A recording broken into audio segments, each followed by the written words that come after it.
Hey guys, let's get more news about Lakers, but first, don't forget to subscribe to the channel and leave a like.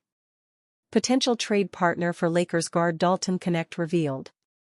The Los Angeles Lakers were excited to have Dalton Knecht fall to them in the first round of last year's draft. While he's played decently well in limited action for the team, it might be difficult to keep him going forward. At the trade deadline, the Lakers had agreed to send him to the Charlotte Hornets in a deal to get center Mark Williams. The deal fell through after Williams failed his physical, and Knecht had to go back to Los Angeles. It's clear the Lakers aren't too tied to him, and he knows it. The best move could be to trade him. Eric Pincus of Bleacher Report believes the Orlando Magic could be the ideal fit for the young guard. Knecht is on the older side as a 24-year-old rookie, but he has clear NBA skills when given the chance to play, Pincus wrote. He shot 37.6% from three-point range this season, and that may be just scratching the surface of his potential from deep. Unfortunately for the Hornets, Williams didn't pass his physical with the Lakers, so Knecht stayed in LA. The Magic are also in win-now mode, and they have a rapidly growing payroll. Now that Franz Wagner and Jalen Suggs have signed extensions, they'll turn to Paolo Banchero this offseason with what is expected to be a max extension. Orlando's most significant weakness is shooting, which is Knecht's greatest strength. Perhaps acquiring Goga Bitadze or a center via multi-team trade for Knecht would suffice for the Lakers this summer.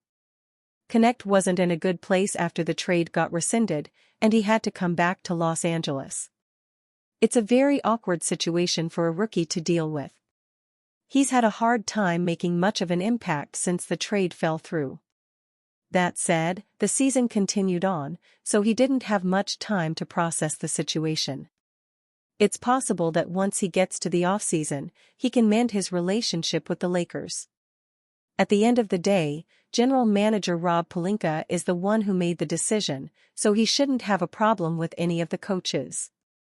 Knecht isn't part of the Lakers' playoff rotation, but they may need to consider giving him some minutes. Even in the Game 2 win over the Minnesota Timberwolves, the offense played poorly. Los Angeles hasn't broken 95 points in either playoff game. LeBron James thinks there's a lot of room for improvement on the offensive side of the court. "We could still be better offensively," James told reporters after the game. "I thought at times we were very sharp. But at times, we weren't. I think we could do a better job on the offensive end, but we're going to continue to get better, continue to watch the film, see ways we can kinda break down the defense and continue to get good looks. I thought we had some great looks tonight. I know a lot of my shots in the fourth quarter were great looks that just didn't go. If we can continue to get great looks like that, I think we believe in our percentages. But we gotta continue to work the habits." Chris Finch feels the NBA playoffs are having physicality without purpose. The 2025 NBA playoffs have been entertaining and filled with close games. Despite all the amazing performances, physicality has stood out in these games, which has leveled up from the 2024-25 regular season. The series between the Minnesota Timberwolves and Los Angeles Lakers has been physical, but it is not as drastic as the others. Timberwolves head coach Chris Finch does not like how physicality has taken a turn in the NBA playoffs. It is the norm in the postseason, but it might be too much for the teams and players. The Timberwolves struggled with the Lakers' physical defense in Game 2, which probably influenced Finch's thoughts. However, he did note that the other series in the playoffs are what he's talking about. He would want the Timberwolves to play with more freedom to operate, but that is the nature of the NBA playoffs. The physicality goes up, and the offenses struggle with unlocking the fantastic defense the Lakers played in Game 2. While most of the NBA world appreciates the shift in how basketball is played in the playoffs, it might be too sudden of a change for the teams and players who struggle. Finch has seen it with the Golden State Warriors vs. Houston Rockets series, which has taken a turn with its physicality. Next time someone tells you that there's no physicality left in today's NBA, show them this Warriors-Rockets series. It feels like physicality without a purpose, it's disrupted the flow. If there's not a fight in that Houston Golden State series, I'd be surprised. It feels like it's on the edge every single time, Finch said in practice ahead of Game 3. You play 82 games in a certain way, and then they flip the switch. And I do worry about the ability to be able to control that. But that's what they want, and that's what we're getting right now. He made sure to note that he is not criticizing the way the series against the Lakers is being officiated, but he does want teams and players to be better protected for playoff basketball. Shaquille O'Neal reacts to Austin Reaves leaving Luka Doncic hanging. NBA legend Shaquille O'Neal recently saw and reacted to a clip of the Los Angeles Lakers guard duo Austin Reaves and Luka Doncic.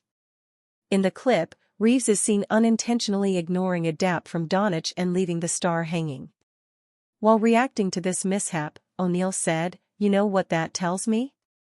They don't fear him in the locker room," said O'Neal, while responding to a comment by Kenny Smith. "That would never happen to me. I don't play that." The comment had the inside crew in stitches as they questioned whether the big man always got dapped up when he presented the offer. In a typical, confident manner, O'Neal simply stood up and got his dap on demand from Ernie Johnson. Shaquille O'Neal's comments aren't even remotely reflective of the state of the Lakers or the relationship between Reaves and Doncic. The hilarious mishap appears to be a recurring one, as Smith noted that the Slovenian has often missed out on, or been late on, dapping someone up. However, this is far from being a concern for the Lakers, as their guard duo finally settled into an offensive groove for the team in Game 2 against the Minnesota Timberwolves. Game 1 saw a tremendous offensive performance by Doncic, as he ended the game with 37 points to his name. However, Austin Reaves looked uncharacteristically tentative on the night. The lack of confidence displayed by Reaves had major implications for the Lakers' framework. The major changes for the 26-year-old in Game 2 came not in the form of superior conversion rates but simple intent to score. Reaves attacked the basket a lot more after coming up dry from beyond the arc. Although he went 0-6 from three-point territory, he still ended the night with 16 points on 7-14 shooting from the field. Reaves' sustained aggression while attacking the basket opened up a lot of avenues for the Lakers. Although they scored about the same number of points as Game 1, the team looked like a more cohesive unit with more effective offensive production. Luka Doncic also had himself a solid game. He led the Lakers in scoring with 31 points and had a near triple-double performance with 12 rebounds and 9 assists to go with it.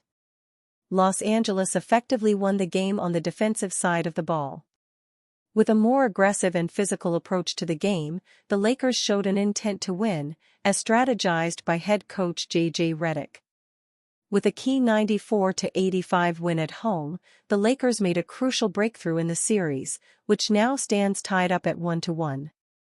The Lakers will hope to build upon this momentum, but the upcoming sets of games are far from easy. And you, fan? What do you think about Shaquille O'Neal's situation? Write to us in the comments.